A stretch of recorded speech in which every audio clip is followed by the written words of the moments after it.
Right, breaking news coming out of Liverpool this morning. Our reporter Mark McAdam joins us now. So Mark, what is it? Florian Wirtz flops for Germany. But is he really to blame? A Liverpool legend doesn't hold back, and the answer might shock Reds fans. Liverpool legend lets rip at Florian Wirtz's decision that made no sense. New Liverpool signing Florian. Wirtz endured a chastening encounter for Germany during the international break, but a Reds legend has placed the blame elsewhere. Liverpool new boy Florian Wirtz suffered the ignominy of being part of the first ever Germany side to lose an away World Cup qualifier. He was handed an underwhelming 5-10 score as Slovakia engineered a 2-0 victory. It would be ridiculous to say that the pressure is building on him, but in the age of constant scrutiny and social media hate watches, Wirtz would have hoped for a confidence-building outing with the national side. Despite Liverpool's perfect start to the season, the Bayer Leverkusen arrival has faced pockets of criticism. At least the capture of Alexander Isak has rapidly lifted the tag of record Anfield signing from his head. But with the likes of Gary Lineker and Alan Shearer already questioning whether Wirtz is unbalancing the team, a reminder of his star quality would be timely.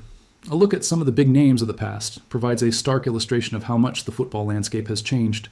Didier Drogba arrived at Chelsea for a record fee in 2004. In his first 5 seasons, he scored 10, 12, 28, and 5 Premier League goals. Now revered as a legend at Stamford Bridge, he likely would have been hounded out in the modern era. 5 years in, he had at least scored some important goals in FA Cup and League Cup finals, but they would have been dismissed as Mickey Mouse trophies. These days, big money signings are lucky to even get 5 games to impress, never mind 5 years.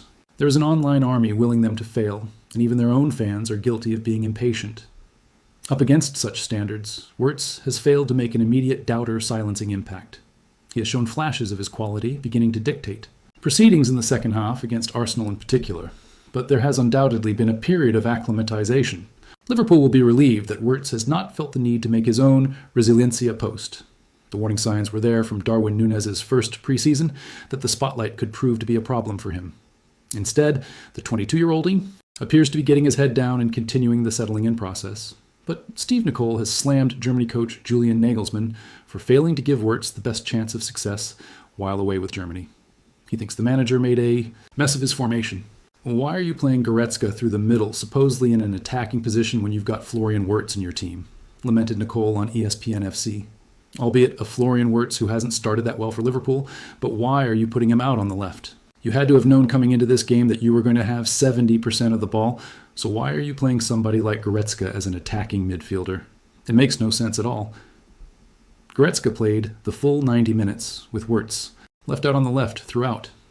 In another interesting twist for Liverpool fans, Newcastle new boy Nick Woltemade was leading the line after being signed as the Isak replacement. Clearly the setup did not work, with Germany struggling for any kind of attacking inspiration. Nicol was right to suggest that Nagelsmann failed to get the best out of Wirtz and others. Having said that, Nicol's feedback loses quite a lot of weight by virtue of the fact that he was telling Arne Slot to move Wirtz out of the middle just 1 week ago. He is not immune to the kind of snap judgments that are constantly being made in today's football landscape. Ultimately, Wirtz has the quality to shine for both club and country wherever he is played. He would have hoped for a brighter start to his campaign on a personal level, but this was the first time he has tasted defeat. And as long as he gets afforded some patience, Liverpool has every reason to be confident that he will provide a handsome return on investment in the long run. If you want the latest Liverpool updates and exclusive Wirtz insights, smash that subscribe button and turn on notifications. Don't miss a single Red story.